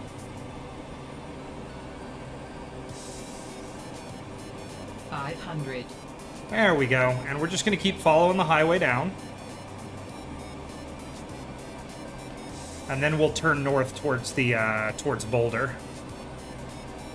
But yeah, just a beautiful day to fly out here. This is, not gonna lie, this is almost exactly what it looks like outside my window right now, IRL. We're supposed to get rain in this afternoon, and then it's gonna freeze and start to snow.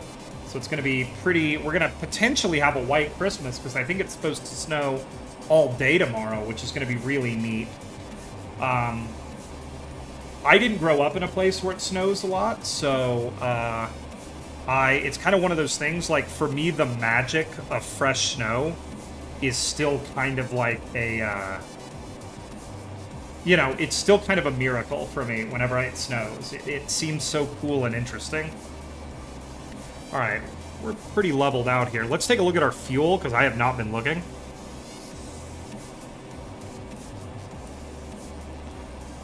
Generator switch is on. Sweet. Okay, we have a good gen.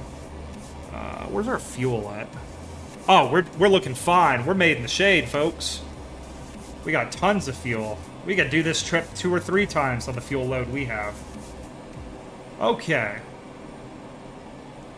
Chill. Have you made it to the zoo? You have become quite quiet.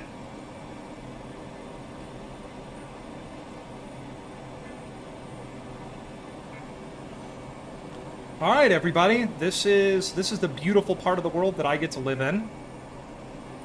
Let's go ahead and turn north.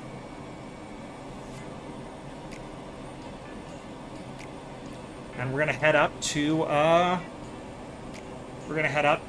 Boulder, Colorado, a city that I elected not to live in, but is very beautiful. The town that we're getting ready to fly over now, everybody, is Golden, Colorado. Golden, Colorado is famous for a couple of reasons. The Coors Brewery is here, so if you enjoy Coors beer products, they come out of this small town right here. Off to the west, there is the grave of the famous, I believe he was a performer, Cowboy Buffalo Bill. There is also a grave to like a kind of a famous like shaman woman out here. I forgot her name though, but she's out here too. But you can see the large buildings just off the right of our nose. That is the Coors Brewing facility. The red top buildings that you see down there are the Colorado School of Mines University. I had a friend who got his graduate degree from there. There is a beautiful canyon that I'm going to show us off to our left there. That is a beautiful road going up into the canyon there. A lot of motorcyclers like to ride on that road.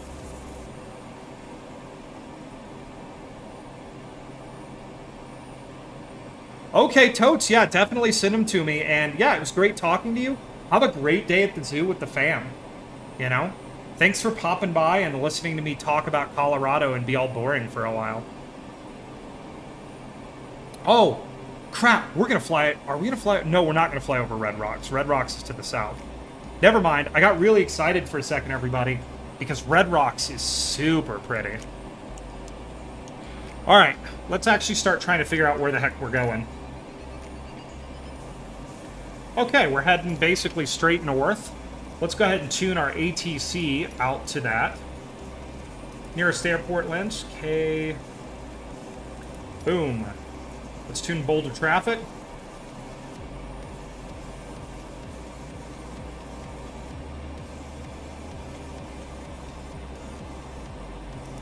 Let's check the weather. Kilo Bravo Delta Uniform Automated Weather Observation 1800 Zulu. Wind 04904. Visibility 10. Sky condition. Here we go. 9,600 feet, 13,500 feet scattered. Altimeter. 10 Celsius. Dew point 10 Celsius. 2971. Kilo Bravo Delta Uniform Automated Weather Observation. That's the big one we needed. 0 Zulu. Wind 04904. Visibility 10. Sky condition. Few clouds at 9,600 feet. Few clouds at 13. There we go. Altimeter is good. Temperature. All right, let's tune away from that because that is going to be boom. All right, here we go, everybody. We are prepped to get ready to land. I wonder how far away we are. Let's go ahead and... What did he say I totally forgot. Let's check our auto-weighted weather real quick. Kilo Bravo Delta Uniform Automated Weather Observation 1800 Zulu. Wind Okay. 04904. Visibility 10. Sky condition.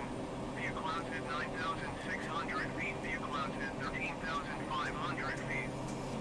Temperature 10 Celsius. Dew point 10 Celsius.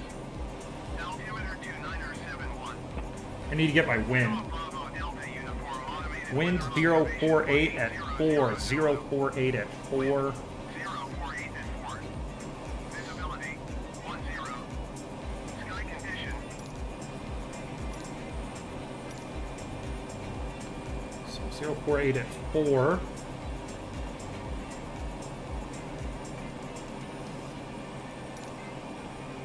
Okay, we'll land there. Let's go ahead and... Okay, let's announce our position. Kilo Bravo Delta Uniform Traffic, the latest Alpha Sierra X-Ray Golf 26. And we got some airspace to our left here that I'm going to avoid, or to our right. So we're going to turn slightly to port. You can see the flat irons we're coming up on. I think those are up there, which are these mountains right here. I think those are the flat irons. And we're just going to come around this airspace here and then set this plane down. I believe we're going to see Foothills Parkway. We may see it off to the north. I actually used to live up in this area in a small town called Longmont, which was really pretty. Okay,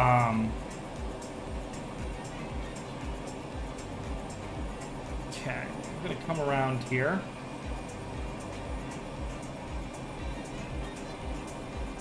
This is good flying music, too. All right.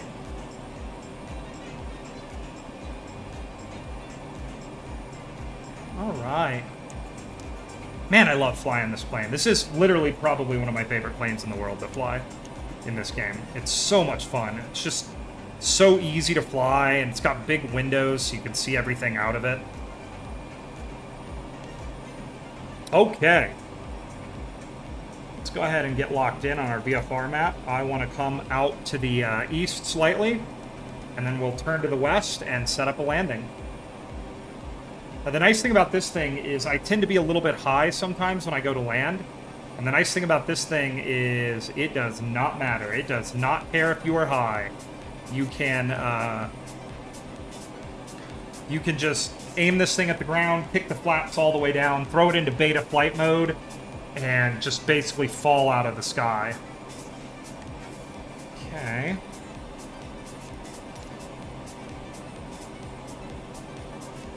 All right, here we go, everybody. Let's go ahead and get a look at our runway there. I think we're looking at it. I think I can see it. I hope that's it.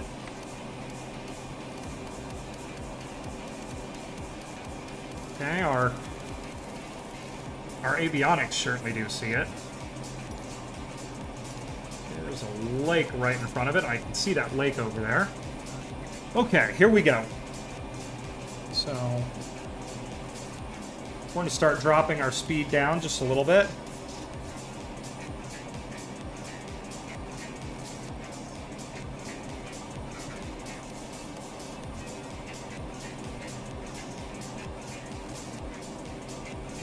Okay.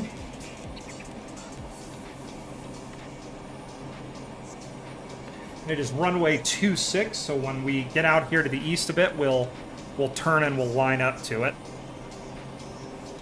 Boo-ba-doo-boo.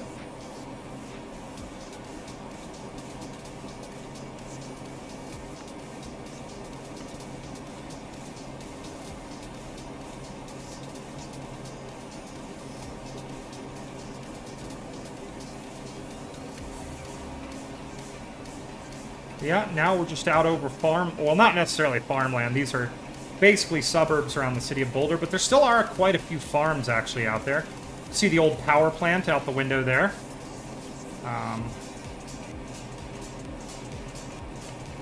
Okay.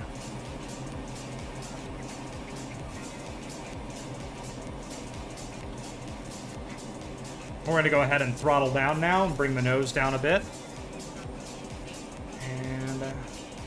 I think I see a runway just underneath the windowsill there.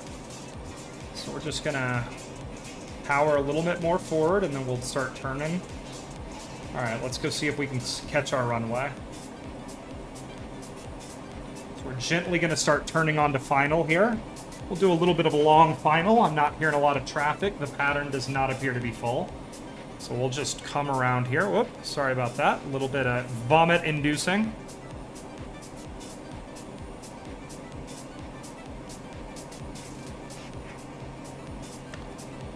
Okay.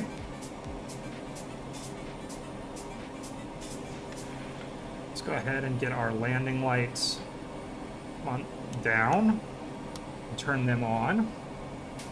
And then let's see if we can find a runway here. I am not seeing where we're supposed to land. Unless I flew past it, which I did. Hang on, everybody.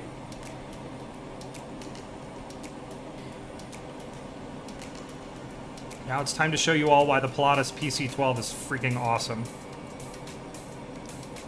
Final? We don't need no stinking final.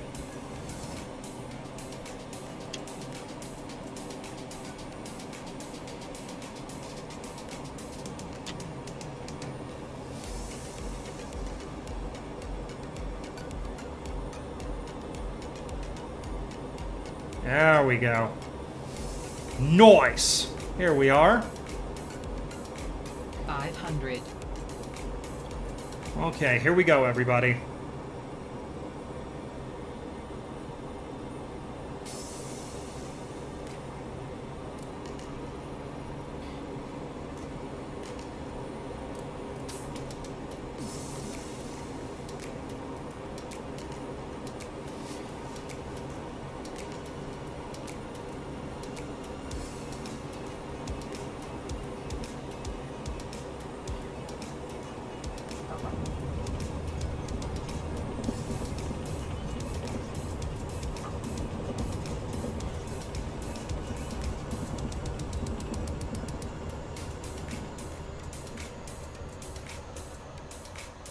There we go, folks. I hope you have enjoyed flying Poop Airlines today. We know that you have a choice in the airline you fly, and you nearly made the wrong one.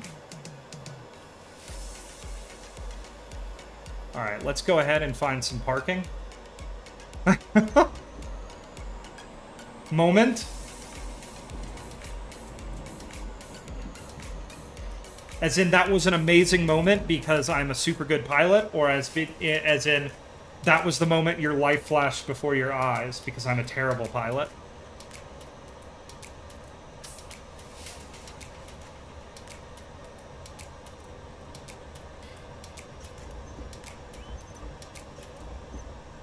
Okay. Just come around here on our taxiway. That's in bro mode. Go.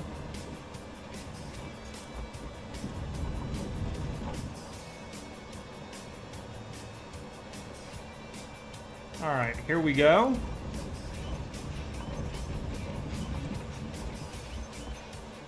Whoop. Parking brake on. Alright, let's shut her down. Go ahead and bring our flaps up. And we're going to clean the plane up now. So... Alright, fuel boost pump off. These both are off, so to turn our engine off, we're going to grab this. Low idle. And we got to go to... Hang on. Cut off, and we grab that. And that shuts down our engine. We're on external power. Let's go ahead and turn our battery bus switch off. Fuel boost pump is off. It's going to yell at us because the engine's dying, so our fuel got really low. Where is it? Okay, I acknowledge the warning. Okay, so there's our engine off. Let's go ahead and set our propeller up. There we go. And we're down, everybody. Throw our gust guard in place, turn our fuel off. And then the next step is we're going to do this. Turn our ice systems off. Cockpit fan off. Boop, boop. There we go. Avionics buses are off. External power is off. And this plane...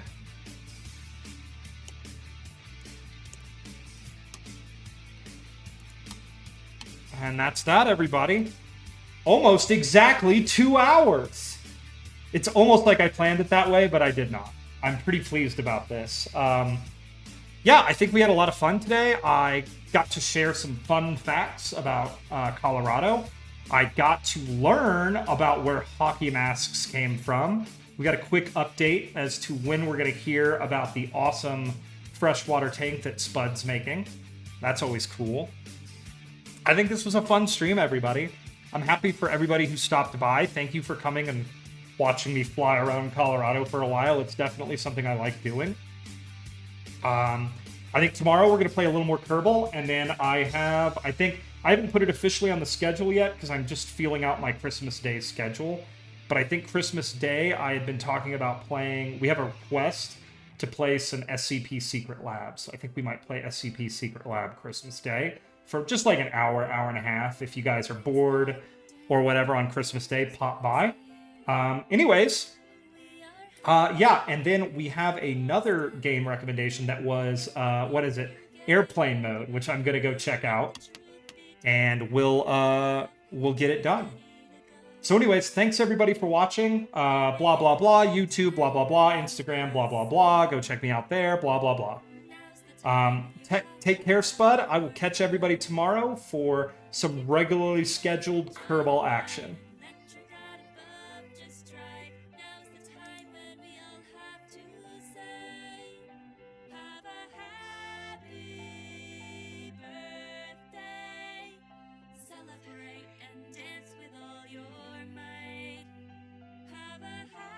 Also, I'm coming back really quickly to say I do not know why on this playlist there's a birthday song. I don't know why this is here. But yeah, whatever. Anyways, I'll catch everybody later and see everyone very soon.